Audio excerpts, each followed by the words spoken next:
માર્કેટમાં આજનો દિવસ બહુ જ ખરાબ જોવા મળ્યો અને ઘણા લોકોના માર્કેટની અંદર પૈસા આજના દિવસની અંદર ડૂબી ગયા છે. ખુદ મારે 4370 રૂપિયા જેવું નુકસાન આજના દિવસનું છે. હવે આપણે આજે વાત કરીએ બેંક નિફ્ટી અને નિફ્ટીની અંદર આપણને આવતીકાલે કઈ ટાઈપના ટ્રેડ જોવા મળે, બરાબર? આવતીકાલે છે અ,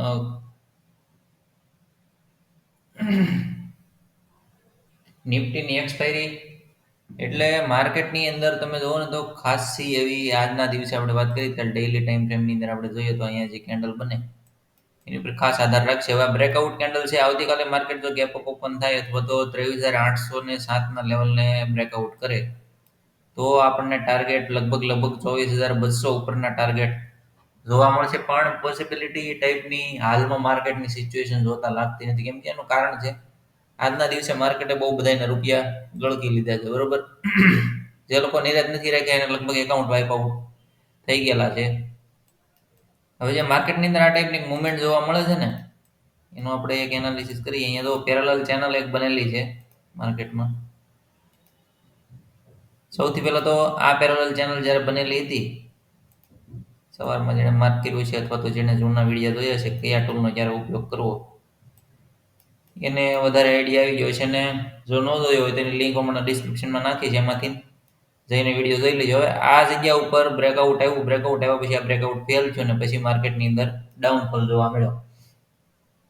એટલે કહેવાનો મારો મતલબ એમ છે કે માર્કેટની અંદર જ્યાં સુધી એક કોઈ સ્ટ્રક્ચરનું બ્રેકઆઉટ સરખી રીતે ન થાય ત્યાં સુધી માર્કેટની અંદર એન્ટ્રી લેવામાં ખાસ ધ્યાન રાખજો. એનું રીઝન છે આ બ્રેકઆઉટ ફેલ હું કામ થયું કેમ કે અહીંયા પણ એક સેલિંગનું જ્યાં કેન્ડલ તમે જોવો છો ત્યાંથી સેલિંગ જોવા મળે. જ્યાં સુધી ઈ કેન્ડલને બ્રેકઆઉટ ન આપે ત્યાં સુધી ઉપરની સાઈડની એન્ટ્રી કોઈ બનતી નહોતી માર્કેટની અંદર.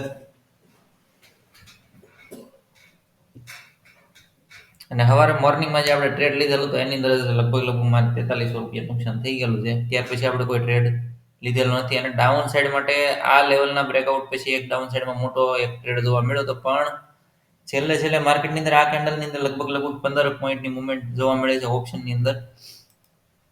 એટલે બની શકે કાલ માર્કેટ જો ગેપ ડાઉન ઓપન થાય અને આ લેવલની આજુબાજુ આવે 23,625 ની આજુબાજુ તો બની શકે અહીંયા 23,600 જે મોટા ટ્રેડરો છે એના સ્ટોપ લોસ નિફ્ટીની અંદર પ્લેસ કરેલા છે 23,600 ની આજુબાજુ. એટલે બની શકે 23,560-70 આજુબાજુથી માર્કેટ બાઉન્સ બેક કરે તો તમને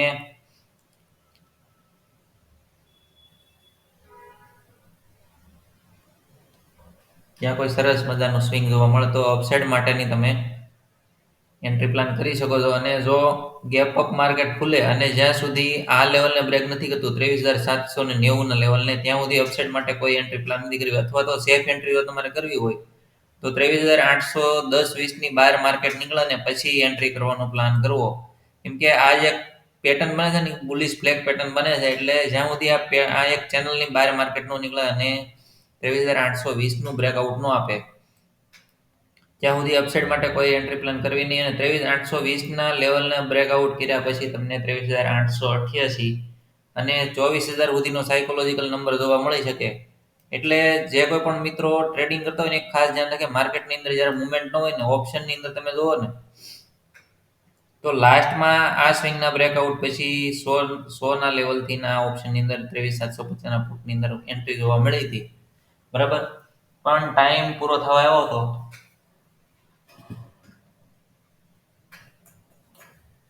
જેના કારણે છેલ્લે એન્ટ્રી ન લેવી વધારે સારી, કેમ કે છેલ્લે સ્પાઇક બહુ જોવા મળે માર્કેટની અંદર. એટલે ઓપ્શનની અંદર કોઈ ખાસ એવી મુવમેન્ટ આખો દિવસની અંદર જોવા નથી મળ્યા. પુટનો ચાર્ટ તમે જોવો તો આખો દિવસનો ચાર્ટ એકદમ એક જ રેન્જની અંદર ફસાયેલો છે. નિફ્ટી લગભગ સવારમાં મેં આપણે નાખ્યું હતું ટેલિગ્રામની અંદર 3 કલાકથી 90 પોઈન્ટની રેન્જમાં ફરતી હતી.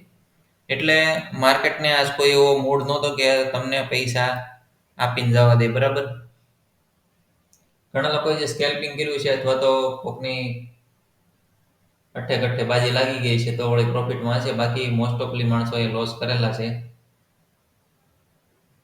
વાત કરીએ બેંક નિફ્ટીની. બેંક નિફ્ટીની અંદર તમે જુઓ ને તો બેંક નિફ્ટીની અંદર પણ આ ટાઈપની એક ચેનલ બનેલી છે. આ ચેનલનું બ્રેકડાઉન એને લાસ્ટમાં આપ્યા પછી કોઈ પણ એવી ઓપ્શનની અંદર મુવમેન્ટ જોવા નથી મળી. 30 પોઈન્ટની મુવમેન્ટ લગભગ જોવા મળી હતી. હવે વાત કરીએ આજનો જે લો છે ને એ લોનું બ્રેકડાઉન થાય આવતીકાલે માર્કેટ ગેપ ડાઉન ખુલે તો તમને સૌથી પહેલો ટાર્ગેટ આમાં જોવા મળશે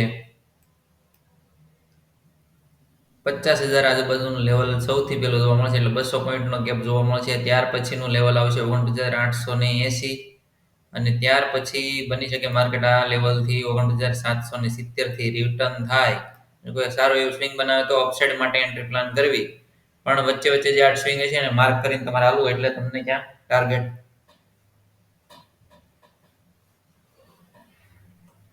ઇઝીલી જોવા મળી જાય બરાબર અને અપસાઇડ માટે તમારે જો એન્ટ્રી પ્લાન કરવી તો જ્યાં સુધી 50,530 ની બહાર માર્કેટ ન નીકળે ત્યાં સુધી અપસાઇડ માટે કોઈ એન્ટ્રી પ્લાન કરવી નહીં કેમ કે આ એક જે પેટર્ન બની હતી આમ તમે જોવો તો ડાઉન સાઇડ માટેની પેટર્ન છે બેંક નિફ્ટીની અંદર પણ ડેઈલી ટાઈમ ફ્રેમની અંદર તમે જોવો તો માર્કેટ બુલિશ મોડમાં છે આ જે સ્વિંગ હતું એને બ્રેકઆઉટ આજ કરવાની ટ્રાય કરી પણ જે આપણે ગઈકાલે વાત કરી કે મોર્નિંગ સ્ટાર કેન્ડલ બની છે